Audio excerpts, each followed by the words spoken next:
Good morning, my friend. I hope you're doing well. It is Saturday, and I'm really excited for another edition of Everyday Hope. Lisa had this great idea to talk to folks that you've never met or heard of probably, who have just great stories of things they've been through.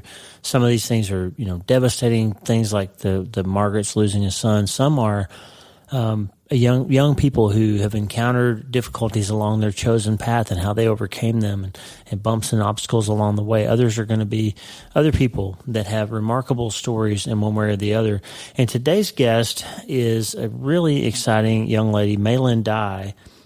Mei Lin is a proud Tennessean. She graduated recently from Samford University. That's not Stanford in California.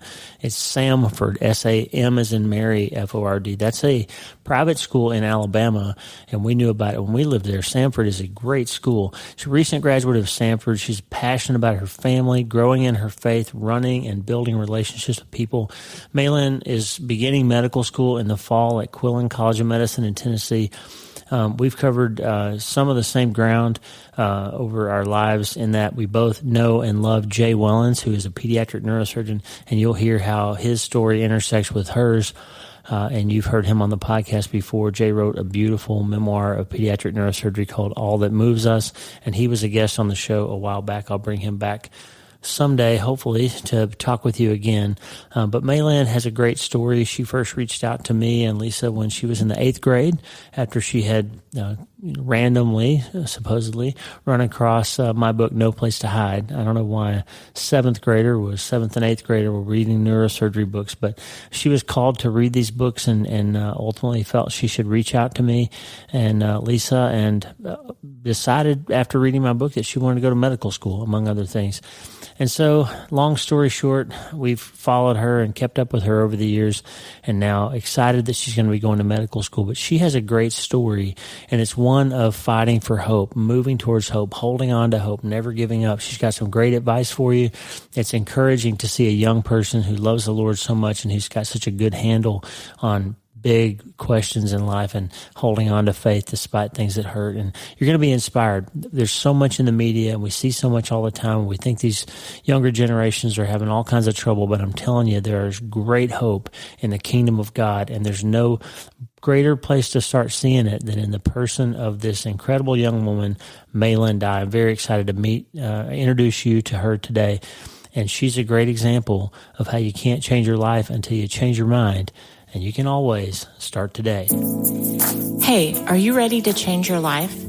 If the answer is yes, there's only one rule. You have to change your mind first. And my friend, there's a place where the neuroscience of how your mind works smashes together with faith, and everything starts to make sense. That place is called self-brain surgery. You can learn it, and it will help you become healthier, feel better, and be happier. And the good news is, you can start today.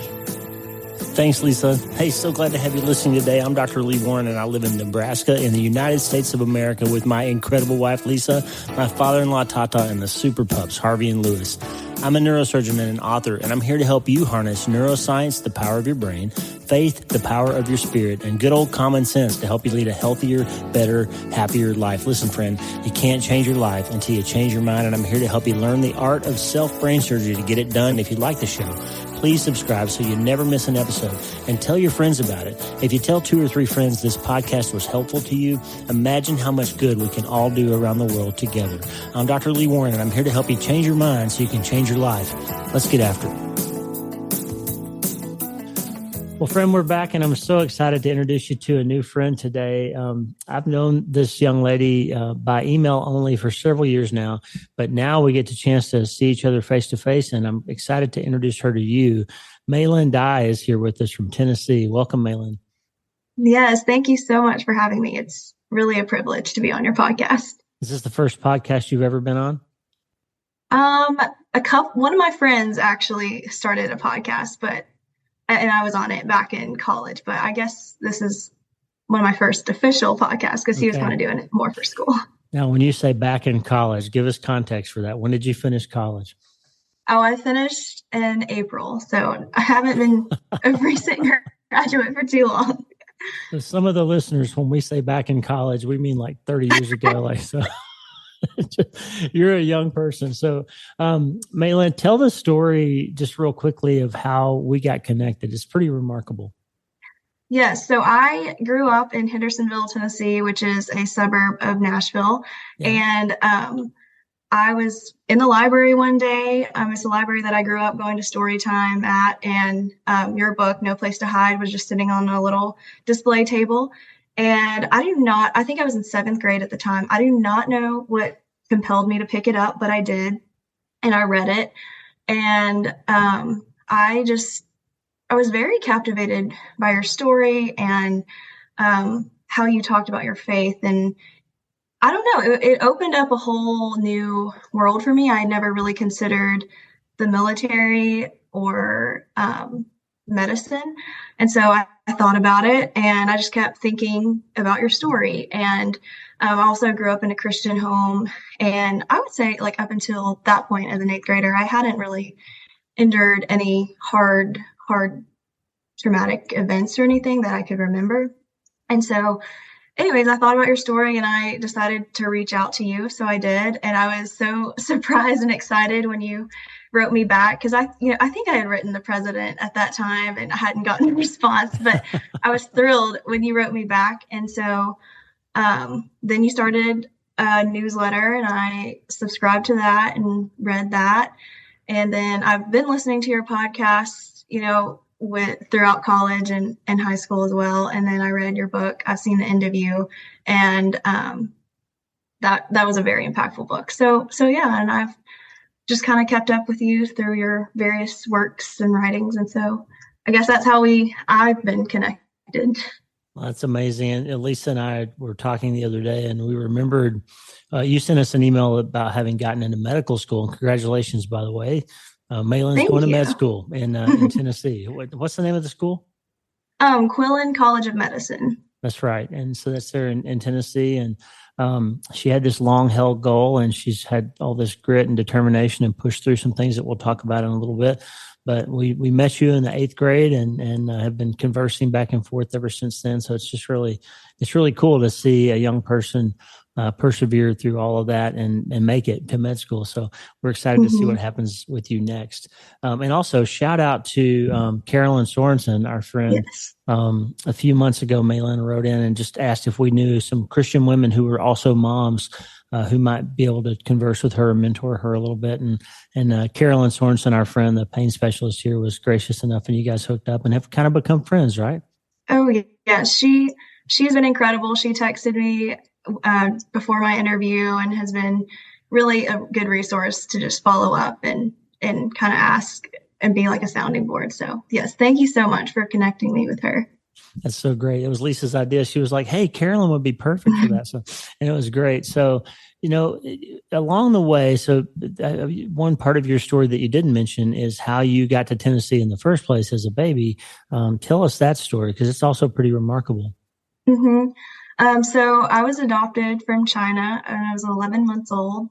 It is kind of crazy how I ended up in Tennessee with my parents, and there have been many crazy connections and details that only God could have set into motion. But I just feel like I've had a very normal, humble upbringing. My mom was a preschool teacher. My dad is an accountant. And so I'm very, very blessed to have grown up here. I'm not sure exactly what other details about, that you're curious about from my upbringing. But that's great. Just the idea that God brought you all the way from China to Tennessee, and you've grown up, and you're going to go to medical school and be a doctor. And does that background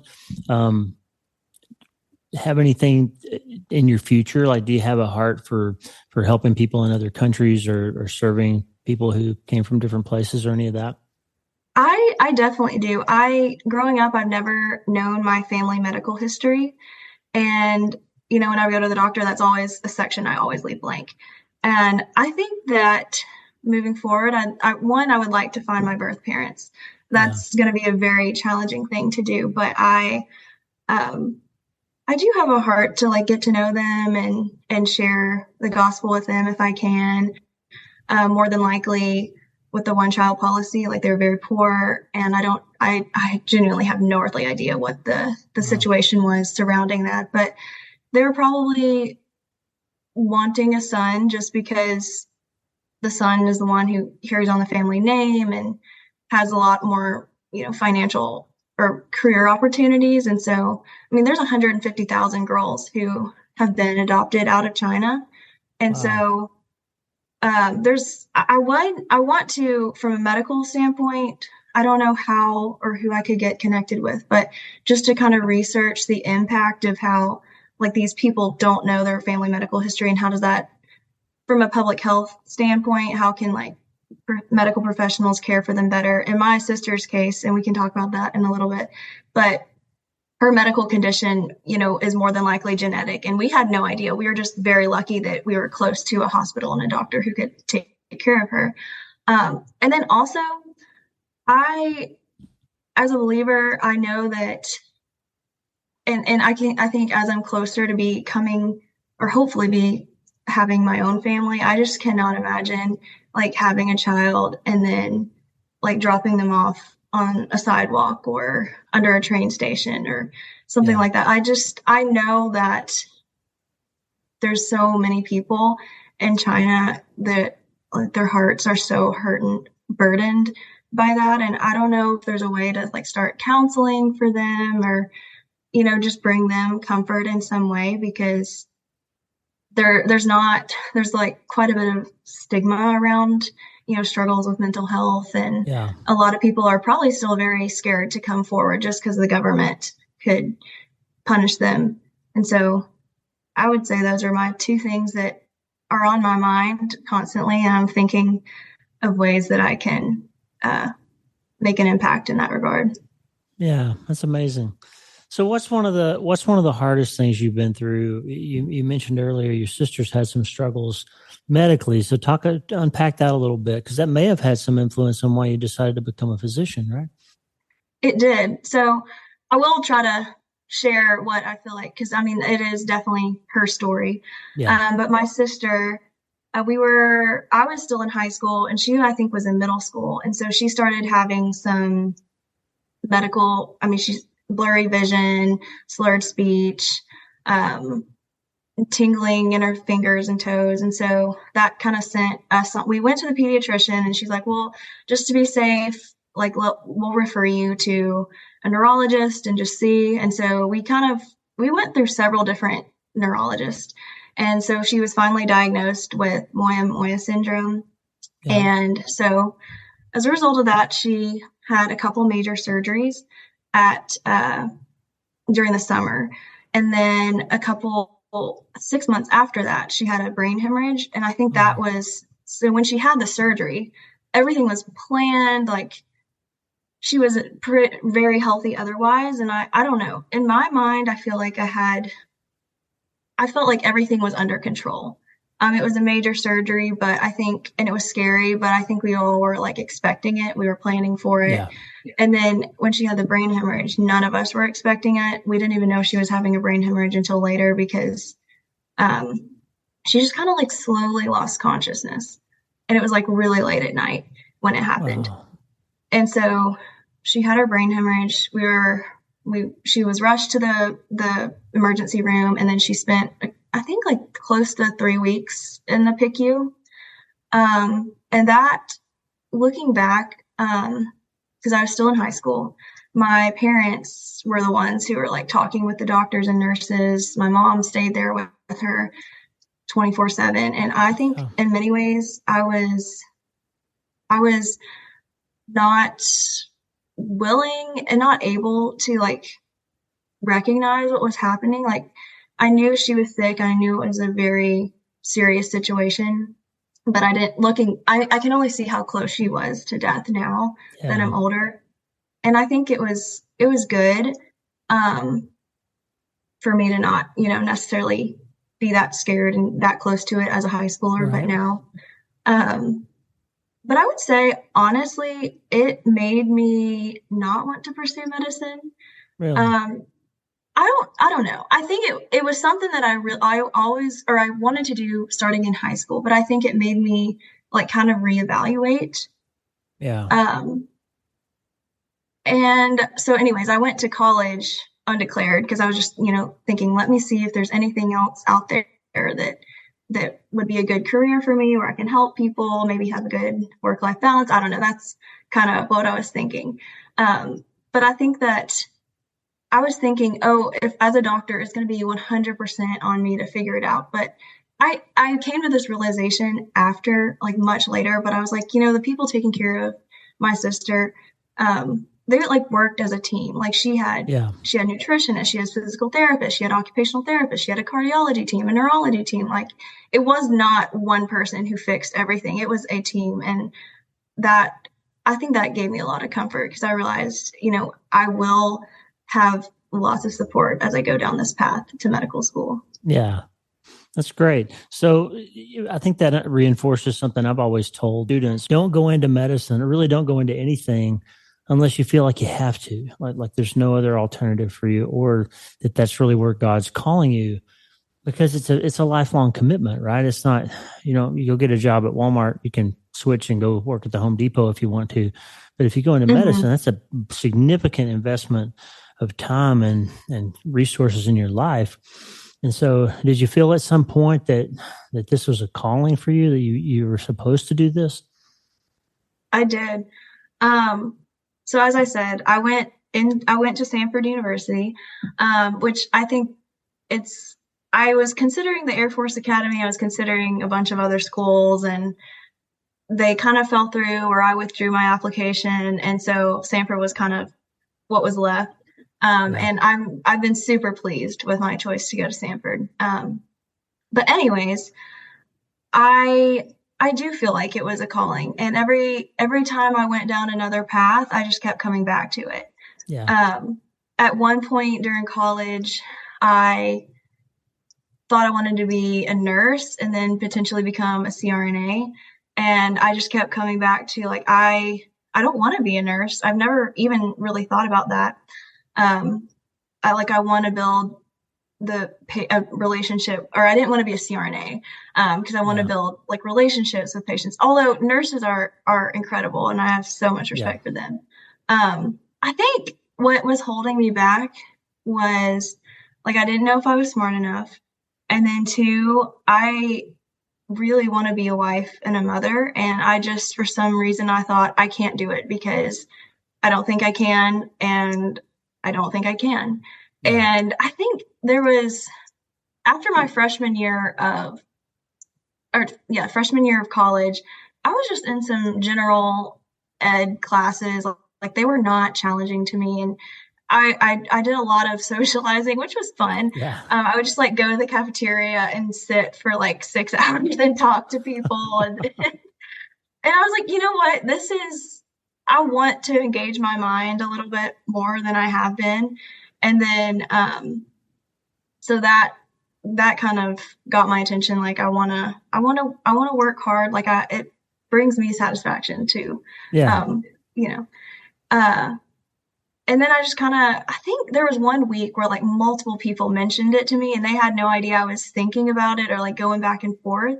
Yeah. Um, and I just kind of got to the point, I was like, this is so silly for me to plan my whole life based on a husband that doesn't exist, children that don't exist. And I Yeah. just have to trust that God will give me what I need when I get there.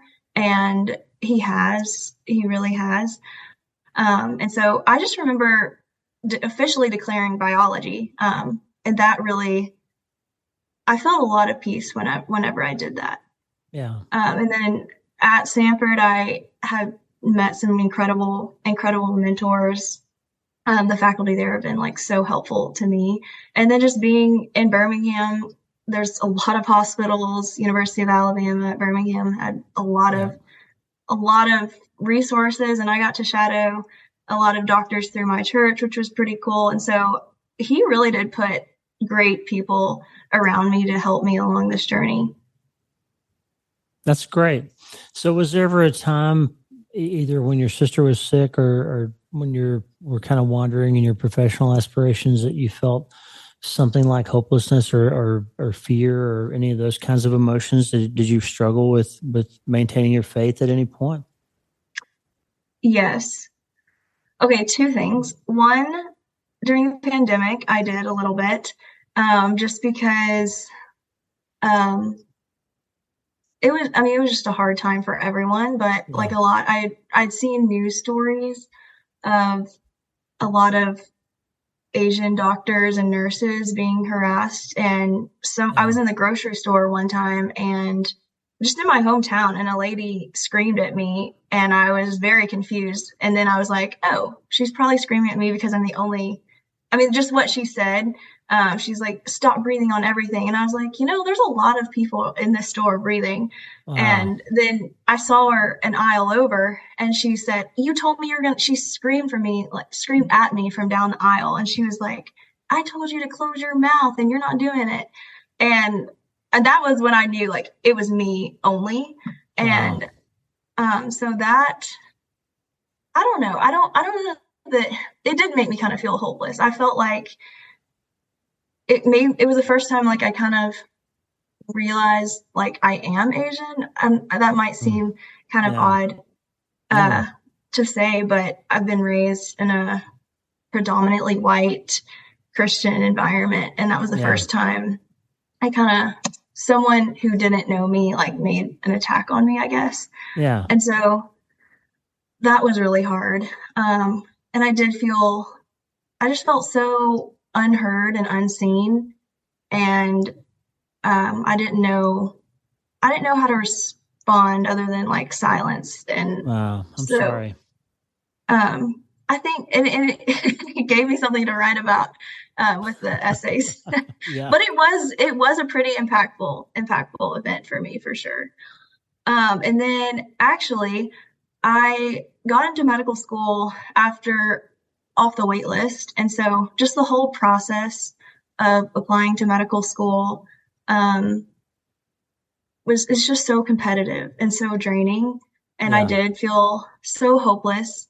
I had a relationship end the day before my classes started, senior year Wow. of college, and it just was not at all something I was expecting.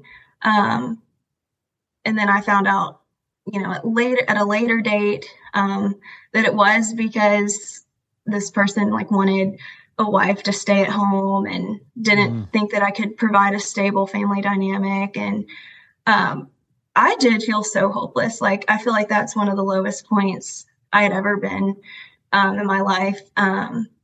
Like my grades were kind of suffering, and I felt like I was faking it. Like all that I mean, I would still go to class, I would still go to church and go to all the different events, but like I knew deep down, like I might appear happy, but I'm not. And Yeah. I feel like I am questioning, and I feel like I don't know what the future like it looks like. And that is terrifying to me. And honestly, just I feel like for me, like faking how I feel, and that destroys me and just eats me up. I like to be like real and genuine. Yeah. Um, Authentic. Yeah. and when I'm not able to be authentic, as you said, that just I don't like that version of myself. Yeah. Um, so anyways, just the ending of that relationship just really threw my whole senior year. And so I submitted a lot of my applications so late in the cycle just because I was like, I kind of was like, I know that whatever I submit is not going to be my best work. So it Mm. might be best for me to wait until I'm in a better headspace. So I did. And so, yeah, I was rejected from a number, and that's normal just because the Yeah. national acceptance rate for medical school is just incredibly low. Yeah. And then I interviewed pretty late, and then I was waitlisted for several months. And then I got in May 2nd, like 2 days after like Oh, National Decision Day. wow. So I thought it was uh, the cycle was over for me, and I talked to Dr. Sorensen about this Yeah. extensively, and I was like, I was already like making plans to retake the MCAT, and like what research jobs do I need to secure? Do I need to get a job as a patient care tech, or stuff like that? I did feel extremely hopeless, and just in every regard, I was like, I thought that I was walking in obedience. So why are you taking away something? Asking God, I was asking God, like, why are you taking away something that really meant a lot to me? Like, I don't know. And I still don't know the full answer behind that. But I feel like I have a whole lot more hope now. Just because I feel like God has taken care of me, and he has given me what I need when I need it. That's amazing. So unpack that for just a second. So when you feel hopeless or worried or afraid, you're going through all that with your sister, you come through that, you're kind of wandering a little bit with your aspirations, and then you get in this relationship that seems like it may be a long-term relationship for you, and then that ends, and now you're confused about where you're going and what you're doing and all those things, and you felt hopeless, and you encounter racism, which, I mean, I'm sorry, but white men don't often encounter things like that. Yeah. And so I don't really understand. I'm very sorry that happened to you, but it hasn't happened to me. So it's interesting to hear. It's painful for me to hear somebody, this wonderful young lady, encountering that. But so what do you do, Mei Lin? What do you do when you feel those things? Because one thing that I didn't hear you say is that you ever quit. You never stopped. You never gave up. You never dropped out of school. So what do you do that moves you from hopelessness towards this more hopeful or happy place? What do you do? Okay, so I was thinking about this the other day. When I was walking through all that happened with my sister, that was also a very, very hard time. But I think it was a hopeless time too. There is a very big difference between how I handled that in high school versus how I handled it in college. In high school, I mean, I would say I didn't really have like the coping skills that I have now, but I remember like crying and being afraid because my mom was at the hospital with my sister, and then my dad and I would go down to the hospital and visit her when we can, and we would just come back, and like I was still in high school, he was still working to support the family, and so it was just, and a lot of times like we just needed to be like alone to recoup or whatever. But I remember crying myself to sleep, and I was I felt hopeless, but I was too afraid to pray. Because in my mind, it was like a binary option, like either she lives or she doesn't. And I don't want to pray for her to live, because that would mean there's a possibility of her not living. And so she did get better. And I think, I don't know, I wish I wish I could say like I was on my knees praying and crying out to God for her to heal, but that's not the option that I took, because I was kind of afraid to pray. I don't know if that makes sense. It does. It makes perfect sense. But then in college, when I was feeling very hopeless, well, one, I had a lot of great friends who spoke into my life and encouraged me, but I listened to a lot of worship music. That's how I fell asleep every night. I was like, I want to hear something positive, and I want to hear like the truths of God being declared. If I don't, like, I'm going to be thinking and worrying and just playing the conversations and playing the different scenarios out in my mind. And so I listened to Lay It All Down. I can't remember who it's by, like many, many times. And there's another song, You Keep On Getting Better by Maverick City. And then there are a few others that I just heard, and they were sort of like on repeat. And so and that also was like, I don't know that I have the words to pray. In college, I didn't feel like I had the words to pray. I didn't really know exactly what to specifically pray for, but I knew I could listen to worship music or podcast. And so. Wow, that's it. You've said some things in there that reflect a wisdom beyond your years. It reflects. I don't know about that. Well, it does. It reflects good upbringing from your parents and good mentoring from Christians you've been around. But and somehow how God put you together. But one thing you said reminded me of Mark Brogab, who wrote one of the best books I've ever read about lament prayers and how to handle hard times by turning towards God. He said, "Hope springs from truth rehearsed." Hope springs from truth rehearsed. And that's what you just said. When you listen to worship music, you found something that you knew to be true when your life was making you doubt the things that you believed, right? And you held on to those things. In my new book, that's one of the concepts we talk about is something that I call prehab, which is this idea of constantly putting things in your head and in your heart that are true that you can call on when life makes you doubt. And so that's exactly what you were doing. You were already a self-brain surgeon. You just didn't know it yet. So I love it. So, and then you kept moving. So you hit these hard things, Mei Lin, and they won't be the last hard things you go through. You know, there'll be other relationships and other hard times. And I can promise you when you get into medical school, there's going to be days when you don't think you're smart enough and you don't think you're talented enough. And you'll find a specialty that you're interested in and you'll doubt that you're going to be able to get into it and all that. I can tell you from pursuing neurosurgery that like I never in a million years thought I was good enough to be selected for neurosurgery training. And I doubted it every second until I got the letter, you know, and still some days I doubt that I'm smart enough to be a neurosurgeon, but it's going to happen to you again. And you've built yourself a several years long, a lifetime long process that you can call back on. That's why I always say hope is a verb. It's memory. I've been through this hard thing and that hard thing and this hard thing, and that's how I made it through. But it's also movement, which is what you did. You kept moving, and you didn't say it, but I asked you a while ago, what did you do? One thing she did, friend, listening, is she reached out to other people who might be able to help. And she reached out to us. She reached, I'm sure, to lots of other people and said, hey, how can I navigate this? Well, so reach out to smart people and people who have been through things before that can be what does the Bible say? A cord of three strands is not quickly broken, right? We wrap ourselves in other people that can help. So is it okay to talk about for a second? So you told me earlier the doctor who took care of your sister. Can we talk about that for a second? Sure. Yeah. Yes, Dr. Wellens. Dr. Wellens. He's been on this podcast before. That's right. Jay Wellens. And was that at Vanderbilt or was it at UAB?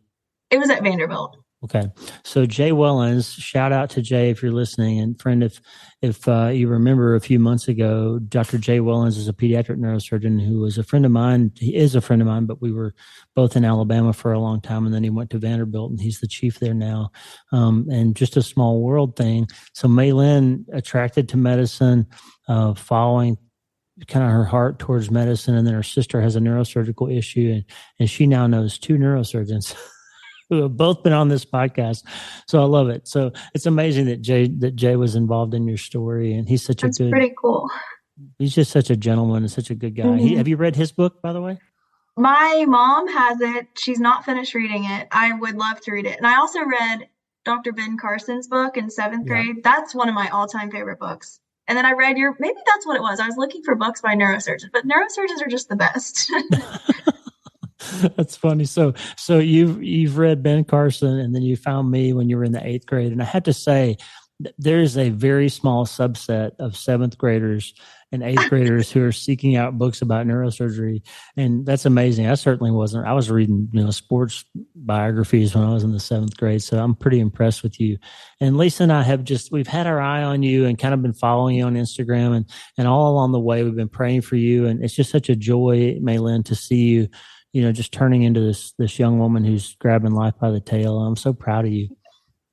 Thank you. I really appreciate it. I definitely think you're one of the people that God put along my path to help me. Because, I just, as I'm reflecting over my college years, which weren't too long ago, but 3 months ago. 3 months ago. There's people that I'm just like, I would not be where I am today without them. Like, even if they listened to me talk and, just listened and didn't offer advice, or they wrote recommendation letters or gave me the opportunity to shadow them, it's not something I did on my own at all.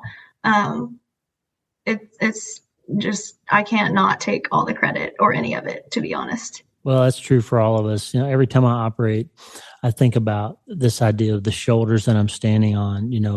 I have a microscope, a $500,000 microscope that was invented by physicists and engineers, and that goes all the way back to Leeuwenhoek, who invented the microscope in the first place. And all those shoulders that give me the technology that I use, and every technique that I use is taught to me by somebody who learned it from somebody else, all the way back to Galen, and just that's our life, right? We're a community. And that's why I love having people on the podcast, because all these stories coalesce, and somebody out there, Mei Lin, will take hope in your story.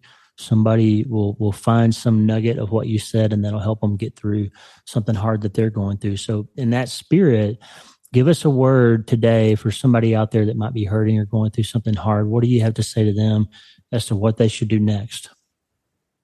I would just say what people told me, like, it will get better. And one of my mentors gave me the verse, I think it's 2 Peter 3:9.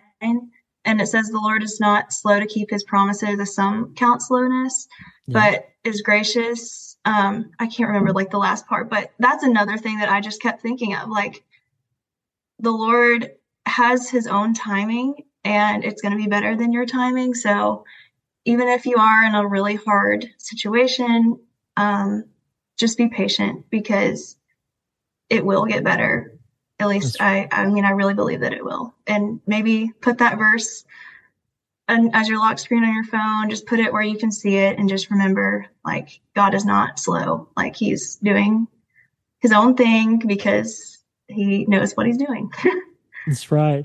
Dale Margaret's the guy that built the house that we live in here on the river. Dale and Joe were on the show recently, and he said, God is never late, but he is seldom early. He comes when he's ready to. So good to talk to you today, Mei Lin. I'm so proud of you. Lisa and I are praying for you as you go through medical school, and this whole community of folks will gather around to pray for you, and maybe we can come to your graduation or something someday and meet you in the flesh. I think it'd be cool to go out to Nebraska and shadow you and see Dr. Sorensen. So I don't know. That is a promise that we can keep. So if you decide you want to come out here between me and Carolyn, we can definitely show you some patients, and that'd be amazing. Okay, that would be awesome. When you're ready for your clinicals, you hook us up with that. That's a promise. Okay. I put it on the podcast. That's a promise we can keep. Okay, good. Carolyn Sorensen and I can get Mei Lin in the clinic, or in the operating room. So that's great. God bless you, friend. It is so great to talk to you in real life, and can't change your life until you change your mind. Thanks for teaching us how you've done it. Thank you. There you have it, friend. Mei Lin Dye with Everyday Hope for this week. What an inspiring story. You can overcome just about anything. The generations behind us are solid. There are great Christian families out there raising their kids to have their heads on straight, and Mei Lin's one of them. There's a great future generation of doctors coming to take care of old folks like me when I get there, and I'm just encouraged and excited by her story. Be praying for Mei Lin as she starts medical school in the fall. It is hard, and it'll be the biggest challenge she's ever faced in academics.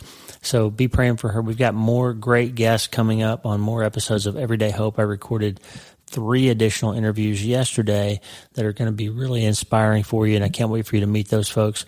But for now, I just wanted you to hear this great story and see how you can change your mind and you can change your life, because there is a treatment plan, and hope, my friend, is the first dose. And the good news is you can start treating it today. Hey, thanks for listening. Please subscribe to the show so you automatically get every episode. And if you like the show, you'll love my weekly letter. Check out my writing at drleewarren.substack.com, drleewarren.substack.com. Get the free newsletter every week for my best prescriptions for becoming healthier, feeling better, and being happier through the power of faith and neuroscience smashing together via self-brain surgery. drleewarren.substack.com. And if you need prayer, go to the prayer wall at wleewarrenmd.com/prayer.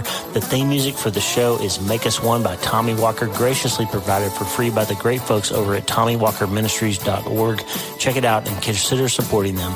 TommyWalkerMinistries.org. Remember, you can't change your life until you change your mind, and the good news is you can start today. I'm Dr. Lee Warren. I'll talk to you soon. God bless you, friend. Have a great day.